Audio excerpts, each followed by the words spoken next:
Dear students, welcome to part 2 of lecture 16, which is documents ranking Jaccard coefficient. ये जो हमारा lecture है इसमें हम डॉक्यूमेंट्स रैंकिंग का सबसे पहला मेथड देखेंगे, which is Jaccard coefficient. Jaccard coefficient क्या है? It is a commonly used measure of overlap of two sets A and B. इसको कैसे आप डिफाइन करते हैं? Jaccard of A comma B is equal to A intersection B divided by A union B. Jaccard of A is equal to 1। उस set का अपने साथ अगर जैकर्ड आप लेते हैं तो ये हमारा 1 के इक्वल आता है। जैकर्ड ऑफ ए बी 0 किस सूरत में होगा? अगर हमारे पास ए इंटरसेक्शन बी 0 के इक्वल आ रहा है। जैकर्ड कोफिशिएंट की जो रेंज है वैल्यूज की वो क्या है? ये हमेशा नंबर असाइन करता है बिटवीन 0 एंड 1। इसकी हम एक एग्जांपल देखते हैं कि जैकर्ड कोफिशिएंट के थ्रू आप कैसे query document match score calculate कर सकते हैं। आपके पास सपोज एक क्यूरी है आइडियस ऑफ मार्च। डॉक्यूमेंट 1 का जो कंटेंट है वो है Caesar died in March. Document 2 का जो कंटेंट है वो है द लॉन्ग मार्च। अब आपका क्वेश्चन क्या है? What is the query document match score that the Jaccard coefficient computes for each of the 2 documents below. अब आपके पास ये एक क्यूरी है और 2 डॉक्यूमेंट्स हैं, तो आपने जैकर्ड कोफिशिएंट मेथड के थ्रू इनका query document match score calculate करना है। सबसे पहले हम डॉक्यूमेंट 1 के साथ मैच स्कोर कैलकुलेट कर रहे हैं। यहाँ पे क्यूरी हमारी जो है वो उसको हम कह रहे हैं कि ये सेट ए है आइडियस ऑफ मार्च जिसके अंदर स्टोर है, और हमारा जो डॉक्यूमेंट 1 है वो हमारे सेट बी को रिप्रेजेंट कर रहा है जिसमें स्टोर है सीजर डाइड इन मार्च।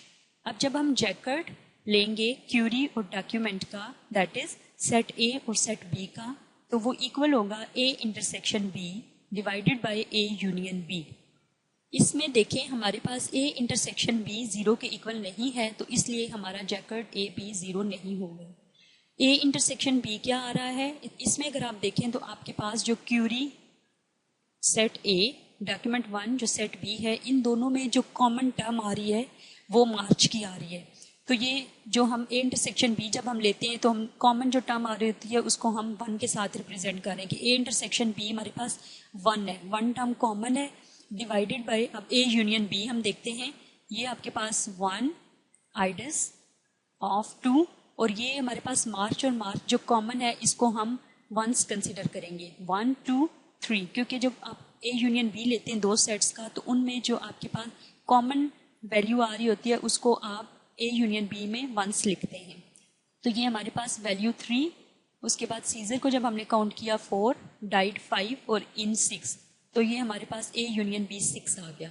तो जैकर्ड ऑफ ए बी यानी कि क्यूरी और डॉक्यूमेंट 1 का जो जैकर्ड हमने कंप्यूट किया है वो हमारे पास 1/6 वैल्यू आ गई है। उसके बाद हम जैकर्ड कंप्यूट करते हैं ए कॉमा बी। अब यहाँ पे ए हमारे पास क्या है? वो सेम क्यूरी है और डॉक्यूमेंट 2 यहाँ पे हमारे पास सेट बी को रिप्रेजेंट कर रहा है। अब यहाँ पे अगर आप देखें तो आपके पास ए इंटरसेक्शन बी सेम हमारे पास जो मार्च की वैल्यू है यहाँ पे वो दोनों में कॉमन है, तो ए इंटरसेक्शन बी जो है वो हमारे पास आ गया 1 divided by A union B. अब जो ए यूनियन बी है हमारे पास वो क्या आ रहा है? 1 2 3 4 और 5, तो ये हमारे पास जैकर्ड ऑफ ए बी यानी कि क्यूरी और डॉक्यूमेंट 2 का जो मैच स्कोर है वो हमारे पास 1/5 आ रहा है। ठीक है, अगर आप देखें तो ये वैल्यू जो इनकी आ रही है वो 0 और 1 के दरमियान आ रही है। इश्यूज क्या हैं जैकर्ड मेथड के ना? इश्यूज इसके ये हैं कि ये हमारी जो टर्म फ्रीक्वेंसी है उसको कंसिडर नहीं कर रहा। अगर इसमें देखें तो ये सिर्फ ये बता रहा है कि अच्छा ये इसमें इतना मैच है, कॉमन सिर्फ ले रहा है कि कॉमन हमारे पास टर्म्स कितनी है, लेकिन ये नहीं बता रहा कि जो हमारी कॉमन टर्म्स हैं वो एक डॉक्यूमेंट के अंदर कितने नंबर ऑफ टाइम्स अपीयर हो रही हैं। टर्म फ्रीक्वेंसी इसको कहा जाता है। टर्म फ्रीक्वेंसी क्या होती है? Term frequency is defined as how many times a term occurs in a document. तो जैकर्ड इस चीज को कंसिडर नहीं कर रहा होता। दूसरी चीज क्या है इसके साथ? इशू क्या है? दूसरा इशू ये है कि जो रेयर टर्म्स होती हैं किसी कलेक्शन के अंदर वो ज्यादा इंफॉर्मेटिव होती हैं देन फ्रीक्वेंट टर्म्स।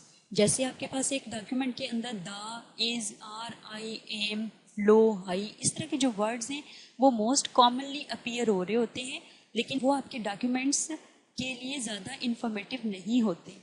तो ये जो रेयर टर्म्स कुछ आ रही होती हैं जो कि आपके डॉक्यूमेंट के साथ ज़्यादा लिंक्ड होती हैं, ज़्यादा इंफॉर्मेशन कैरी कर रही होती हैं, तो ये चीज़ जैकर्ड कोफिशिएंट का जो मेथड है वो कंसिडर नहीं कर रहा होता। जो डेफिनेशन है कि rare terms in a collection are more informative than frequent terms, ये हमारे पास आईडीएफ को डिफाइन कर रहा है, इनवर्स डॉक्यूमेंट फ्रीक्वेंसी। ये टीएफ और आईडीएफ आगे जो है वो हम अपकमिंग लेक्चर में इसको डिटेल में देखेंगे कि आगे ये क्या है और इसको कैसे कंप्यूट किया जा सकता है। यहाँ पे हमारे आज का जो हमारा ट्यूटोरियल था, जो हमारा लेक्चर 16 का पार्ट था, उसका एंड होता है। Thank you.